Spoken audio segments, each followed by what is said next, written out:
right. Hey, happy Friday, everybody. Welcome to Over 50 Starting Over. I'm Barry Edwards, and once again with our special guest, Mark Tennant. I don't know how much we're going to drill you guys with AI again. Mark is pitch hitting for us. We had a snafu, supposed to be Dan the fireman this morning. He couldn't get connected, and I just really appreciate, Mark, you having the availability because there's an important subject matter, a few on my mind, I think that you would chime in on really well. And I'm going to mention that I hope later in this podcast we could talk a bit about the debate that seems to have sent shockwaves across the nation. And I watched the whole thing. So wow, can't wait to talk. I have not. Okay. Definitely cannot wait to talk about that. I want to talk about time management. And this has been really on my mind a lot. I'm going to start off with a quick tip first, but when I say time management, as it pertains to different people at our age, some of us are working our butts off. Some are semi-retired. Some are fully retired. Some have goals. It's just, I'm going to get into that in a minute. I wanted to just start with this Cleveland Clinic nutrition tip I've been trying to get out here for a long time, for weeks and weeks.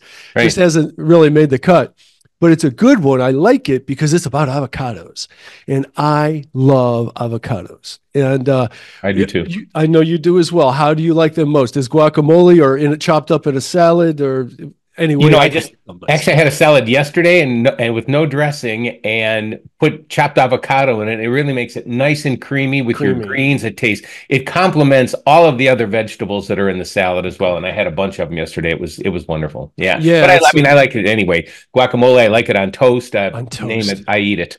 Yeah, same here. You're right about the creaminess. I like making taco salads and lettuce, cheese, turkey burger I use, salsa, and refried beans and guacamole, and that makes the creamiest. No dressing at all needed from there. That's right.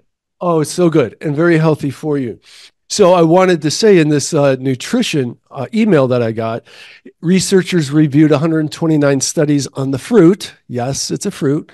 And found out that it may help to treat and prevent metabolic syndrome, a cluster of risk factors that greatly increases the risk of heart attack, stroke, and diabetes. 3 things we all have to be concerned about today. Okay, so in quotes here, I have, not in quotes, asterisk, avocados help improve cholesterol and triglyceride levels and lower blood sugar and blood pressure, all which counteract metabolic syndrome. So such a delicious thing as avocados is extremely important. So they also have the healthy fat, which is really good. It makes you feel satiated. So it's really incredible on a number of levels. They contain a wealth of vitamins, unique heart-healthy fats, anti-inflammatory phytonutrients, and tons of fiber, 10 grams in 1 cup. I didn't know that. So that's enough about that. Phytonutrients, very important, though. I've been, and I will say this about phytonutrients. I've learned about them about 20 years ago when I was still in radio. Please explain. I was at WHK 1420, The Answer, here in Cleveland at the time. And there was a show on Saturday mornings that I produced. It was called The Country Doctor. And The Country Doctor back then was pushing, well, I'm sure he still is, but he told me, and I learned about phytonutrients, which are essentially whole green foods. And I've been taking them literally every single day since 2001. You say taking them, do you mean a supplement? It is a supplement. And in this case, I get them in capsules from Swanson Vitamins. Obviously no affiliation here. I've been dealing with them for all these years. It's Green Max. Green Max is the name of it. And the vitamins that are in there are just crazy. I wish I had the bottle here, but suffice to say there's 12 to 15 very, very healthy and very good for you phytonutrients in that. So I'll tell you, Barry, in the last 20 some years, I rarely get sick. When I have gotten sick and didn't get COVID, when I had gotten sick, my boss went, "You never get sick, so you're playing hooky today," because that's how they worked me so well. So I've taken my phytonutrients this morning. So again, it's great to hear that there are phytonutrients in avocado. They are wonderful for you. That's awesome. I really like that tip. I take about 6 different supplements myself. I really think I'm going to look up the phytonutrients based on Green everything Max that you're by saying. Swanson Vitamins, very inexpensive, but just, I mean, gold as far as health goes, and as far as getting your green whole foods in you. Yeah, Yep. that's a great tip. And I just want to say that if nothing else, people get a good all natural multivitamin. I mean, if nothing else, I think that's super important. Yep. All right. With that, Mark, I wanted to talk about time management. And as I said, from different points of view, it's just been on my mind a lot lately because the older I get and the more I'm doing with my career, the more important what I'm doing with my time is to me. And here's what I mean. I get up, I have my alarm set for every weekday morning at 5 a.m. So in order to get even a halfway decent amount of sleep, I'm trying to get to sleep at about 10:30. Yep. And I get up at 5, have some coffee and all that. I go to the gym this time of year, ride my bike to the gym so I get my cardio out of the way as I get there. Circuit train as fast as I can through my routine so I can ride back so that I could take Charlie to the park across the street at 7:30 to 8:30. And I try to start working between 8:30 to 9. So I got a big day in by the time I start working. Yeah, that's So right. Sounds like it. Yeah. yeah, so what I'm doing with work, there's chime in where you like, but I find like I love getting into a project. I love thinking about what I'm going to be working on when I'm at the gym and all that. And I get excited about it because I like what I do. And boy, I got to tell you, those switching gears at around noon or, take that lunch break and work. I generally like to work on one client for half a day and another client for another half of the day. Okay. I find it kind of exhausting switching gears and reallocating my mind to that second half of the day. But still, my point is, the kind of clients I take on, if they're sapping my energy, wasting my time, I've found myself pricing myself out of there. I found myself turning things down. Essentially And firing them before you're going to fire them. yeah, it's Yeah. because that time is valuable to Yep. me. The time I spend working is valuable to me. The time to find an hour and a half before I go to sleep to watch what I want to watch, whatever programming that may be, is important to me. The podcast that I listen to, and I listen to hours a day of podcasts. If I'm walking the dog, riding the bike, going to the gym, whatever, I'm listening to a podcast. Yep. What podcast I'm listening to that I give that time to is important to me. Sure is. And I want to get your take on things. I just wanted to throw mine out there. The weekend to me and Friday night, yay.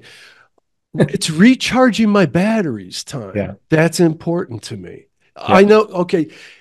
So, I want to get your take because you are like Lisa. If you find a half hour of time opening up, you're going to find an hour worth of stuff to cram in there. And yet somehow you go to NASCAR things, you do so many different things.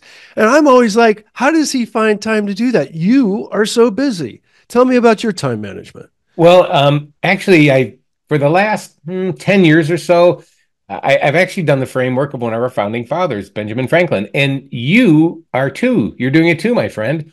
And essentially, he up at 5 and actually preparing 3 hours in his day. Mr. Franklin did of actually just getting ready to work at 8 a.m. So he had 3 hours to kind of plan his day and do different things. He actually took time out for exercise as well. And which is like, as you're telling me this, it's like, holy cow, I'm not sure if he had a Charlie to walk.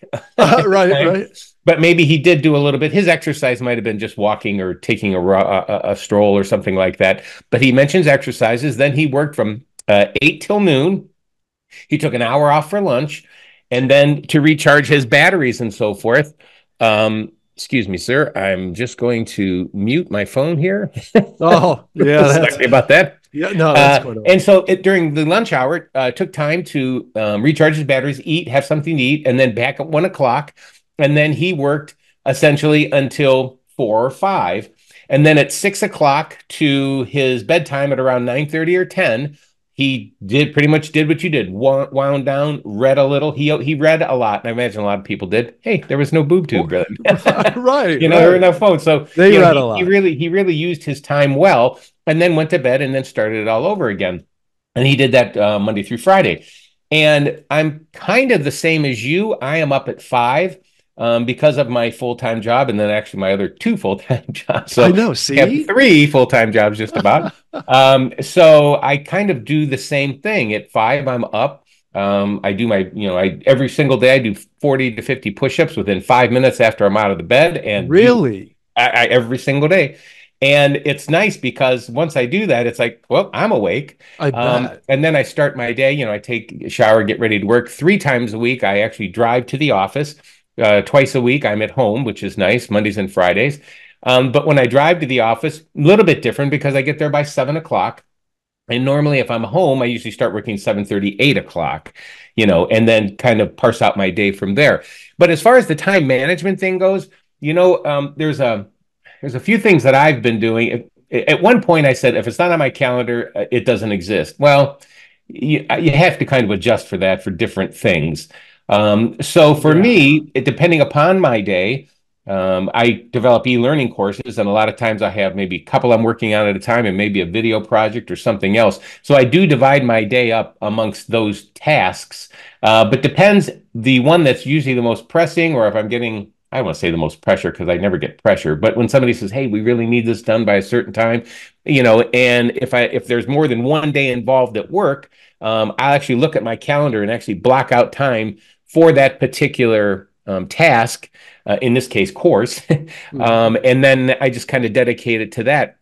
And then usually I'm off by 4 o'clock, usually take an hour. Sometimes I go to the park and I'll hike for a couple of hours. I do a 5 miler. I do that usually 3 times a week.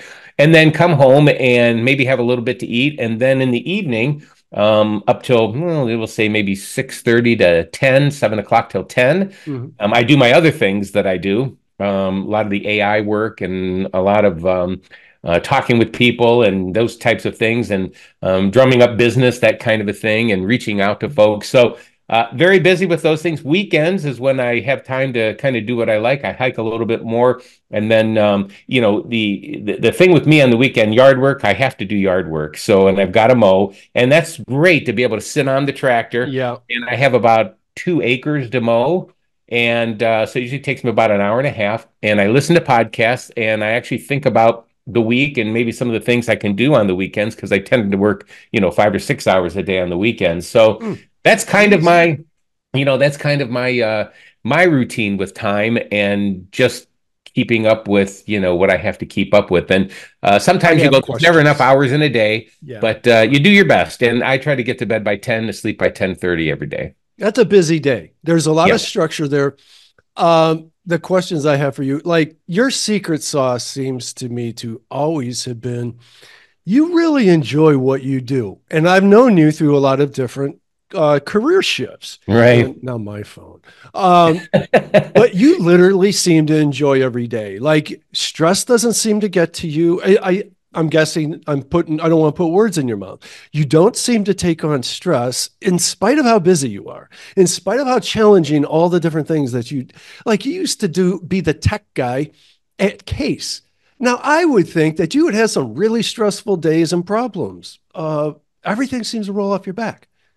It Well, at the seems. time, I mean, it wasn't as techy. It was more hands-on with users, and use more software Oh. support and those types of things. There were some tech things involved, but it really was great because the people at that time I spoke with, I worked in research at the School of Medicine, and I spoke with the somebody that just works in the lab because they used my software, all the way up to department heads at the university and at UH and at the Metro Health, which is the other hospital here in Cleveland, and there was another research facility. So I just enjoyed the level of people I worked with. It was never the same thing. So for me, it really didn't cause stress. I would usually be excited, especially when I was able to talk to the people that kind of were in charge and made the decisions, because as we're working, I used to slip in my questions, and you know me, I talk to anybody, Yeah, and that's a fact. it was always great to be able to befriend a lot of those folks, and I'm still friends with them. And so I think that took away a lot of the stress from me in my normal day. But believe me, there is stress sometimes, but it's always in the back of my mind.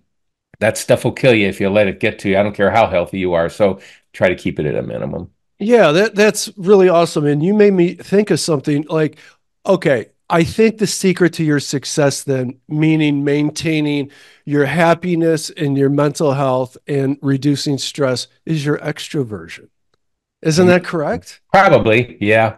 Like I That's said, kind of I cool. can talk to anybody. Well, and it's true, dude. We go to happy hour, different places out. No matter where we go, you know somebody. No matter where we go. I Yeah, mean, it's kind of amazing. And I did not plan this, but I have to just put this in here at the appropriate point. I just ran across this article this morning, right before you came on. 6 ways loneliness can harm your health and how to cut your risks.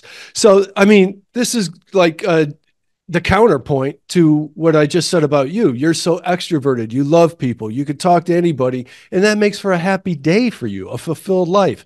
And I've known a lot of people. I just recently had the conversation with someone about people are lonelier than ever today, and I think Lisa and I may have.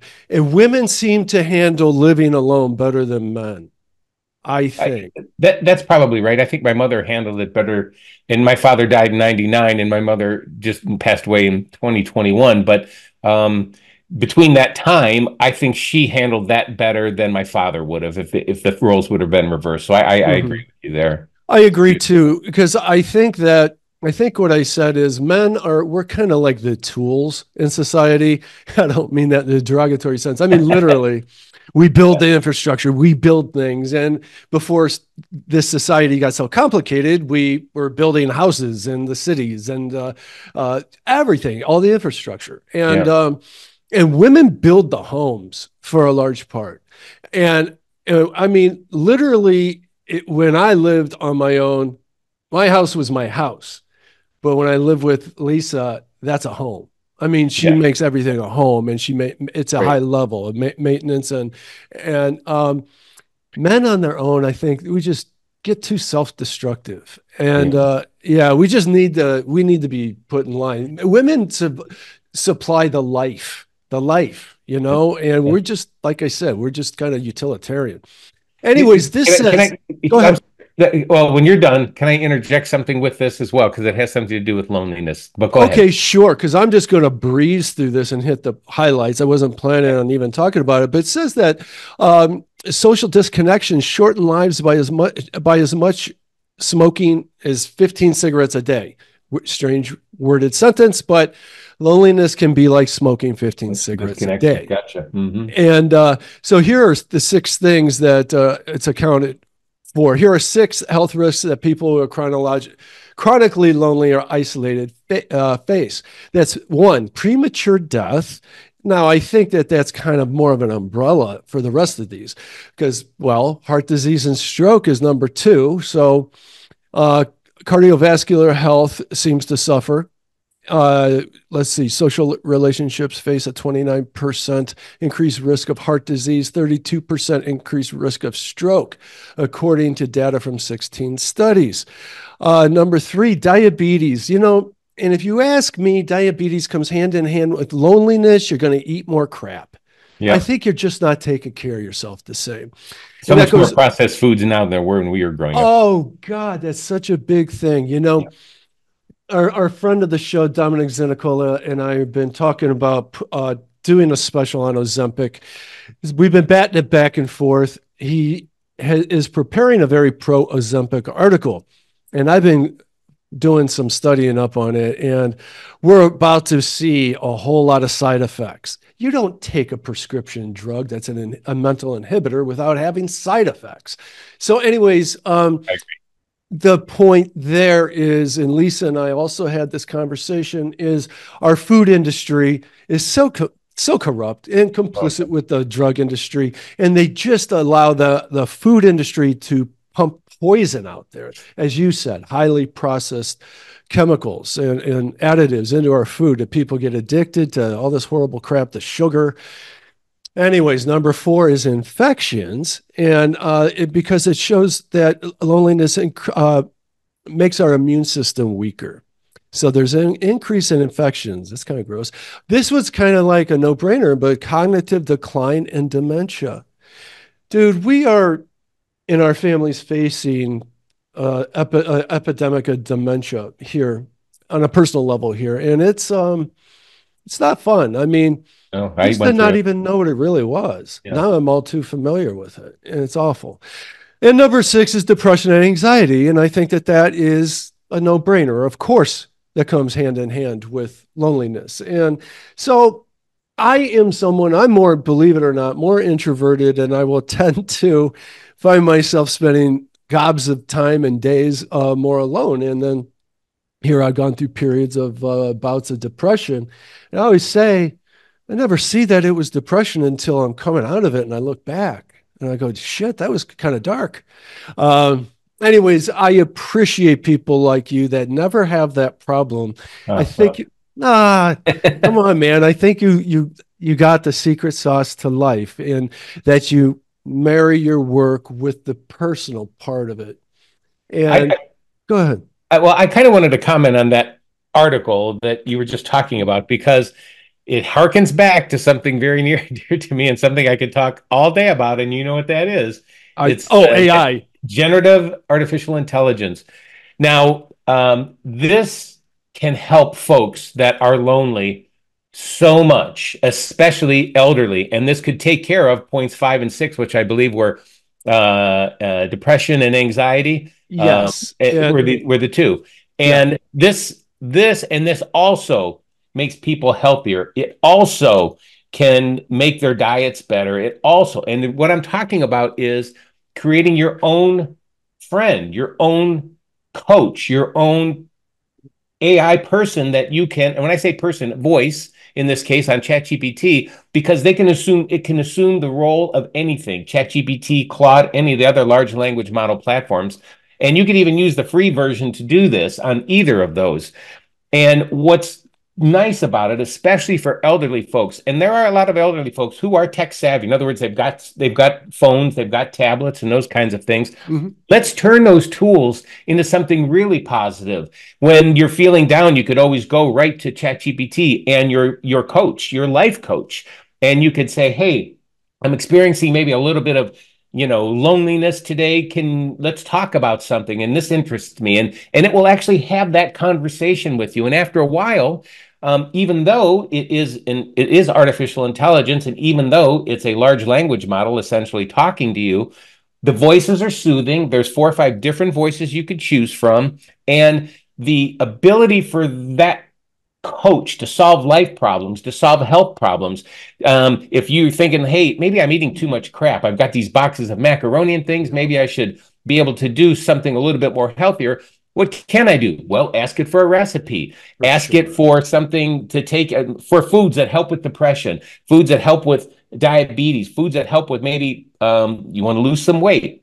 So even as a person in their later years, which I am, and I know folks that are lonely, this is something you can turn to. This is something how you can use artificial intelligence to take on any role, any coach, and being a life coach and being that friend there that could actually tell you a story, that could actually talk back and forth, that could actually use its intelligence, if you will, to be able to catch you up on different subjects and so forth that you have an interest in. So I would highly recommend folks, if you're a little bit lonely sometimes, try the ChatGPT free version.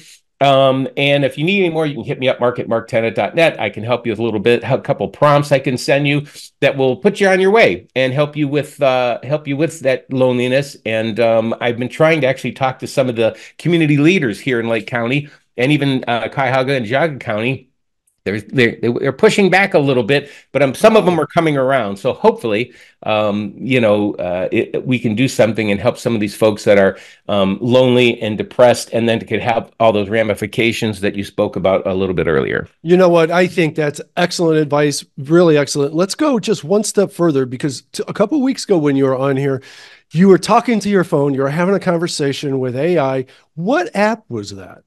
That was ChatGPT. Oh, okay. Yeah, I have that on my phone and I don't think I've ever opened it yet. Well, if you look at the I got it right, my phone right here. And really quick, I'll show you. If you look at the, so it's different than if you just use the text version. You actually have to Okay. go through using the headphone icon on the Okay. right here. So if you look right in the lower corner, right Yes, I see here, it. there's the headphone. And when you click that, that's when it comes up. And One there you second. go. You have your conversation. Hi, ChatGPT. How are you? We're doing a podcast right now and talking about how you can be a coach and help folks that are lonely and be that assistant, be that person that they need when they can't talk to anybody else. We'll see what they say. Hi there. I'm doing well, thanks. It's great to hear you're discussing such an important topic. AI like me can definitely offer support by being a friendly voice, providing useful information, and even just being there to chat when someone feels lonely. What kind of So there you go. When we go, and she'll go on. And then what's nice is She will there's go also a on and text on. version of that. And that's the voice I have, a female voice, but you can use, there's male voices, there's other female voices that you can do. To me, it's just a wonderful tool that we can take technology a step further and really help those that are struggling mentally. Yeah. Really, that's a wealth of information right there. I want to just tell you that yesterday I was developing content for a website and I was putting prompts into in one tab, ChatGPT, the premium version, 4.0, and in the other tab, Claude, the free version of Claude. And about 9 times out of 10, I was liking my responses from Claude better than the chat. I'm not kidding. Well, I mean, yeah, I think no, I think it's better it's for a that better kind of. version right now. I'm sorry. Go ahead. No, I just think it's better at that kind of promotional material. I would just keep prompting it and saying, I need like, I would literally tell it, and this is my methodology for putting together websites. Look, somebody just came to my website. We literally have to tell them in 2 seconds they're at the right place. Please give me 10 examples of headings for this subject matter that are so to the point, like perfectly to the point. And then I read them and I pick one of the 10. And I'm liking Claude's answers better more often than not. And even when I say, okay, here's our subject matter, and I need a good excerpt for this to pull somebody down my funnel. And it's really good at creating it'll bullet out your stuff at just the right places. And I've known this for decades from reading marketing materials is that 85% of people will read headings, bulleted copy, and quotes and not read the body copy. And skim. Yep. That's how they skim. So bulleted copy and having the right bullets, so you skim right to what are the 5 most important points of this article. That's the way to write copy. I think Claude is about the best at it. By the way, let's just plug Perplexity again right now because you mentioned it's great for research because hey, I shared that. Did you listen to that Lex Friedman podcast about Perplexity? Started to a little bit, probably got about 20 minutes through it. It's on my list. That was the best part to finish. Well, I mean, I just think the CEO is, I mean, these people are just so like, they're so smart.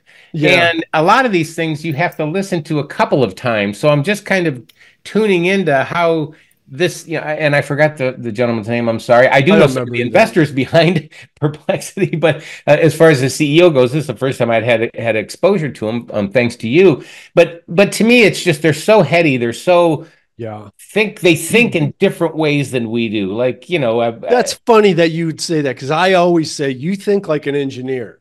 And I mean, really, dude, there's times when we'd be working together on a client and it's like, buddy, I don't think they understand what you're saying because you just think at a high level, man. I mean, there's lots of times I'm like, what did you just say? And you're right. And I always need you there to ground me. Well, I mean, it's a high compliment too. I just think you're a super smart person. I want to go back to, God, that phone. I want to go back to just for a minute, the time management stuff, because I wanted to get back to friend of the show. I always talk about him now, Dominic Zenicola. He's got his own blog, and I hope I'm sharing the right page here. Mark, do you see this highlighted copy? I do. Oh, okay, good. This is from Dom's blog, A Blueprint for Life, and that's a blueprint, numeral 4, life.com. And he's retired at like age 58. And I always wonder how people are going to spend their time when they officially retired. And he hates to call it retirement. Anyways, I just wanted to come right down to here, and he calls it graduating from work. And I love how he keeps these goals. Like, this guy's busy from the moment he gets out of bed, and he's enjoying life. And so it's a different phase in life than you or I are in. And he says he'd like to hear about how you are doing with your goals. And he says, here are mine from the first half of 2024. He's got 4. Read and completed 13 books. He read 13 books first half of 2024. Wow. Completed and participated in 7 5K races. Screw that, man. Completed and participated in 2 10K races. Published 13 blogs. And see, he was not tech savvy in the slightest. He contacted Nancy Valent and I about I put together his website for him. And we've just had a fantastic continuing dialogue like this. I love his blogs. They're 3 to 5 minute reads, and it just gets me started. He just gets me worked up, and then I talk about it in more detail. I wanted to ask you, back to that kind of thing. You and I have had this conversation before. What does retirement look like to you? Because I can't see you being retired. Not fully. Well, in a couple of weeks, I'm going to be 67, and I don't have any inkling at all of ever retiring. Yeah. You know, I just love what I do, and I mean, there's only so much, as I tell everybody, there's only so much golf you can play and beer you can drink before you just can become stagnant. So, you know, I just always like to keep busy. I always like to keep after doing something and things that I love. And, you know, between work at Phillips and with my other business things I've got going, Syndicate of Sounds is another thing, our Deja Vu, which is our little audio app that actually takes a stereo signal and converts it into 5.1 surround sound. I'm working with an audio company and a best friend of mine, Frank Fody, on that, syndicateofsounds.com, if you're ever in need of an app. I did the logo, by the way. And Barry, as a matter of fact, Barry actually did a lot with us in that business. So there's always that, and I just don't see myself stepping away from any of those 3 things anytime. And that might change. But I take 3 vacations a year, all a week, and then I break up some days in there. So it's not always nose to the grindstone. Sure. Sometimes I say to myself, "You're not doing enough work, Mark." But a lot of people say, yes, you are, especially my sister, Deb. But, you know, I couldn't even answer that question. What would retirement look like for me? Mm-hmm. I think that, you know, guys like us, just consider it semi-retirement, you know, just, you know, whatever term works for you, but have something to get out of bed in the morning to look forward to and do. I know, Dom, like I shared that with you because I like how constructive all that is. And he aims quite high, in my opinion. He also is a regular pickleball player. I want to do that, but where do I have time to? But I would love to try that. Yeah, I would too. I don't even know where you play, but it's all the rage. Sounds like I'll bet you within, geographically where you're at, I'll bet you within 2 miles there's a pickleball court. I bet you're right. I mean, up in that area, the Heights and the Cleveland Heights, Pepper Pike areas up that way, Barry. I know there's all kinds of pickleballs. Mayfield Heights, they just installed, I think, 10 courts. Well, isn't it just a tennis court? Isn't it the same thing? It's smaller. But I thought you just used different lines. Use a paddle, and it's, you know, a lot of the rules are the same, I guess. I'm not a pickleball expert. I haven't played it, but I do know people that have, and that play it all the time, and they just love it. And, you know, that's another thing. And it's funny, most of the people that I know play it are about my age or just a little bit younger, or they're over 60. Yeah. And they just love it. And I know a lot of people that are retired do that. A lot of the retiring communities, they're taking out maybe some things that people aren't using anymore and putting in pickleball courts. So anyway, I think that's great.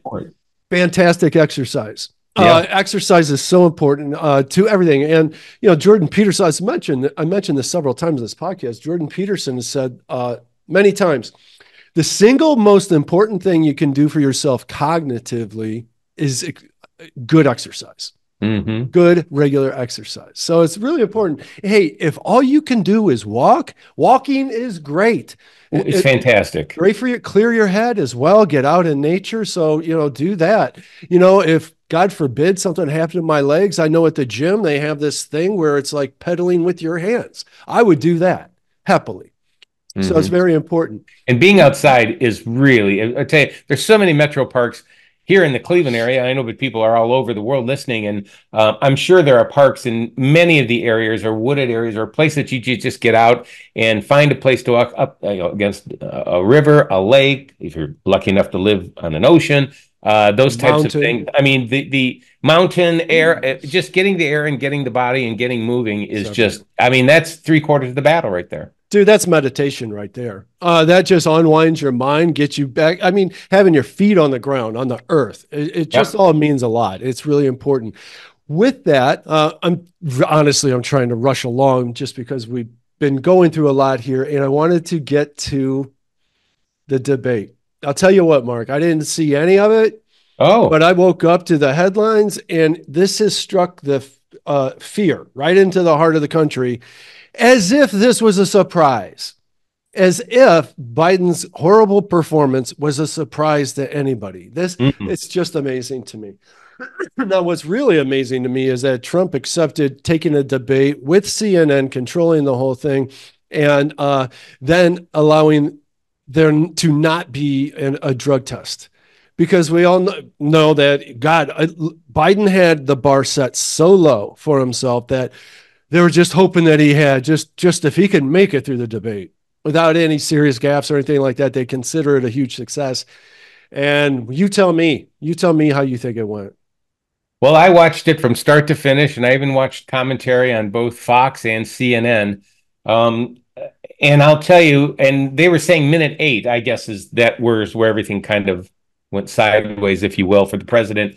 And that was about, it was shortly into it. My first thought when that happened, and where he was stumbling over words and couldn't get his thoughts straight and those types of things, I thought, oh my gosh, and there's another 82 minutes of this on a 90-minute debate, and the president got just more frustrated and frustrated. Now the other side, I say the other side, people tend to lean left, and we'll just use CNN because that was a lot of those commentators.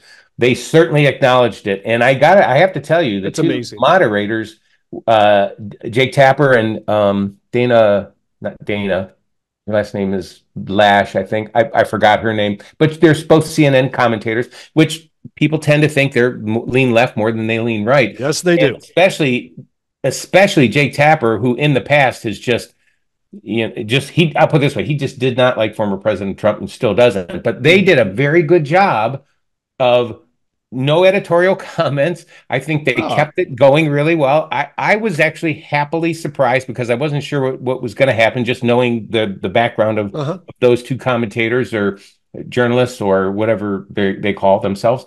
But when the president would answer a question, or he was listening to former President Trump's rebuttals, he had this look on his, it was just, I guess we've seen it over the last 3 years a lot, but it was really on display last night. And I'm not kidding. I felt bad for the guy. I really feel bad for him right now. I truly do. And President Trump did say, I wish he was a good president. This is President Trump talking and paraphrasing. He says, because I wouldn't have to be here. But obviously he that's not his opinion that President Biden's a good president. But I was just shocked. And so now the next thing, what I immediately thought, number one, is there going to be a second debate? Because the Biden camps are the ones that threw this out there. I guess President Trump at one time during one of his rallies said he would debate anytime, anywhere. And the Biden administration, they called him out on it, and he accepted with their rules. And I think the only rule that he got to, I don't want to say make up or include, was the fact that I guess initially they wanted to, President Biden's team wanted them to sit down. And President Trump said, no, we should stand. That's the way it's been done for all of history. We've never sat. So that was the concession that the the Biden campaign gave into, but all the other ones that were pretty much on the table about microphones, no crowd, that type of thing, were from drug the testing. Biden. So yeah, I mean, it was really something. And then the second thing I thought was, when you get to the Democrat National Convention, are these delegates that he has in his pocket from all the primaries, are they going to nominate him as for president in the second term? No way. I have no idea.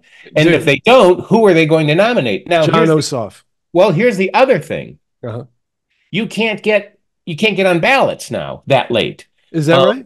You cannot. I mean, there's several states. The state of Ohio, actually, Governor Mike DeWine actually convened a special session of the Ohio General Assembly because the Biden campaign did not file for election to be part of the November election in time based on the state's rules.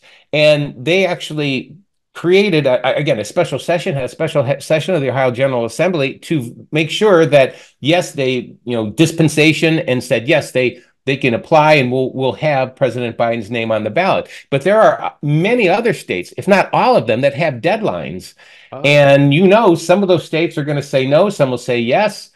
Just don't know. But that's also going to be the second monkey wrench in the whole thing, because and it's so late in the game. We're in late June, almost in July. It's crazy. So, I just have no idea. Strap your seatbelts and buckle up, because it's going to be a ride here between now and November. I got to tell you, I've been saying even on this podcast that I thought for sure you're way more astute about these political workings than me.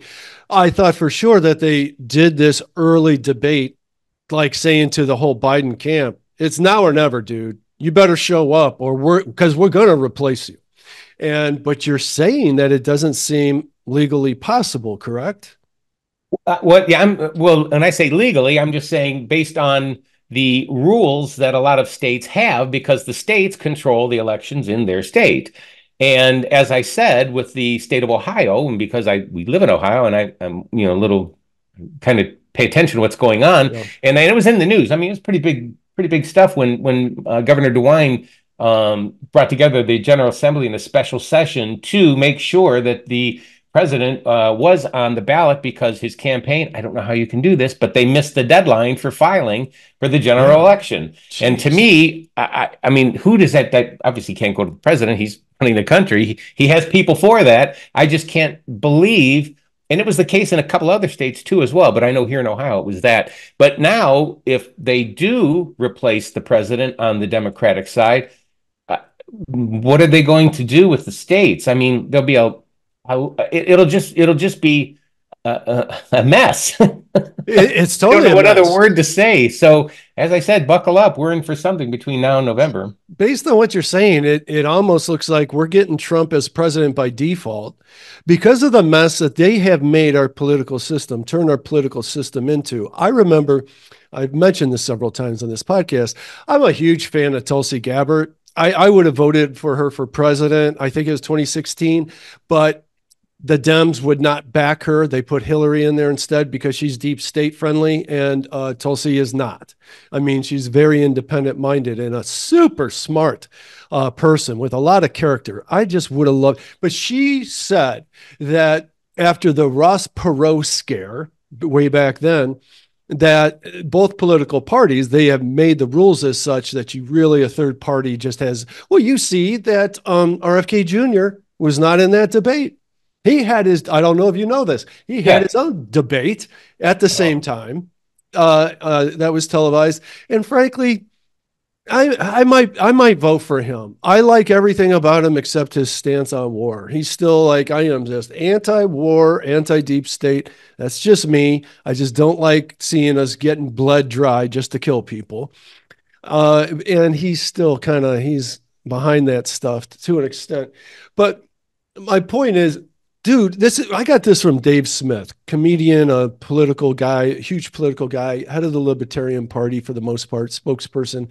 And he said, we need two more parties. We need a center left and a center right. party. We need those four. So you could keep the extremists at the extreme ends, but we have a true choice. That's what this Republican democracy is supposed to be about. And we don't have that. We're going to get Trump primaries. You had the primaries. Yeah, did we though? Well, I mean, it didn't seem like it. You didn't like the choices they had, but you did have a number of people on pretty much both sides. But you know, in the primaries, the people spoke, and that was that. I just don't think a lot of people. I mean, I know there are people that are saying we don't really have much of a choice here, kind of a thing. Right. But you did have a choice in that who you voted for in the primary, and I think that maybe a lot of people don't vote in the primaries. For one, they're busy, they just don't pay attention. To me, my thought has always been about, especially during a presidential year, when people aren't as active in these things, or don't pay attention maybe as much as you or I do, and some other folks. And I would, again, life gets in the way. There's families, you've got a life to live, and types of things, whatever the reason. But during a presidential election, usually around September 1st, people start paying attention. Yeah. And to me, this is and then to me, it all comes down to, one, do I have a job, and can I take care of my family or take care of myself? Yeah. Two, can I go out and, fill my tank of gas at a decent price? Can I go and get groceries at a decent price? Yeah. Can I live? Three, do I have a little bit extra money for things that I want to do? And four, are we secure? Do we have, is there enough people to protect us when something would go sideways, happen to go sideways? To me, those are the four things that people care about deeply when it comes to pushing that lever, writing that person in, whatever it is, and however they vote. But I don't think a lot of these peripheral issues that come up in these debates are even on the minds of most voters at all. Correct. It's just not. It's distraction. I think whatever affects them directly is the only thing they care about. And that's, to me, what they determine to how they're going to pull that lever. There are a lot of people that did not watch the debates last night, have no idea what's going on, and unless their friends are talking about it at work or that kind of thing, they overhear something maybe on their favorite podcast or radio or whatever it is. But I just think that that's kind of how people are. And when it comes to the primaries and having all these people and all these choices and actually going through each candidate, hey, what is this person about, and so forth, people just don't take the time to do that. And then we get to the point where it's like, oh, I mean, this is all we have to pick. So, well, I could tell you, if you don't vote, you don't have a voice. Let me throw this out at you. I think this is dead on here. Is the problem is the primaries. Is in most states, you have to be a registered Republican or a registered Democrat to vote in the primaries. And a lot of us are independent. Most of us are independent. So you literally, now that we only really have two parties, then you're getting those extremist candidates out there. Well, but I mean, if they're independents, you can vote independent. If there's you can't. In most states, you have to be registered for that party. I believe it or not, I'm a registered Democrat. But I kind of I don't know when that happened, to tell you the truth, and I don't really want to be registered with either party. I am fiercely independent. Well, one of the biggest also things with the primaries, and we're talking about something in geographically, state, local, there's a lot of issues during the primaries. And if people don't vote in the primaries, they don't have a voice on the issues of taxes, and maybe your taxes are going to be raised. Everything is always about money anymore. And everything is always about levies and this kind of thing, money for that, money for this. And so a lot of these issues are brought up or are actually on the ballot during the primaries, which is unfortunate because if people just don't want to vote in the primaries because say, I don't really have a choice, then that they're also leaving off the really important things at the local and state level that will affect their lives. So that's why it's so important to vote in every single election, even if you don't really like who the candidates are, maybe every 4 years for the general presidential election. But you've always got a lot in there to think about as a citizen, in my view, in the primaries as you do the general elections. Merle and I just brought up a quote in our last podcast, and we don't remember who it's attributed to, but somebody said, if you're just waiting for the presidential election over every 4 years to vote, you're way too late. Oh. And he said, you have to start at the local level if you want to have influence. Absolutely. Right. Yeah, for sure. Yeah. Yep. So let's wrap that up and let's start winding this down. And I just wanted to say, we're back to time management. Like I said earlier, so I like to wind down at night. been actually lately, for the last week or so, about the last week, been reserving 2 hours at night to watch this show. Merle recommended, I think it was last week. It's on Prime, The Man in the High Castle. Oh my God, is it? I get Prime. I'll check it out. It's about, Merle did a really good job of summarizing it, but it's about this like altered reality, like in the mid 60s, if America lost the World War II. And half of the U.S. is occupied by the Japanese, the other half is occupied by the Nazis, and it's super oppressive on both sides. There's a neutral zone in the middle.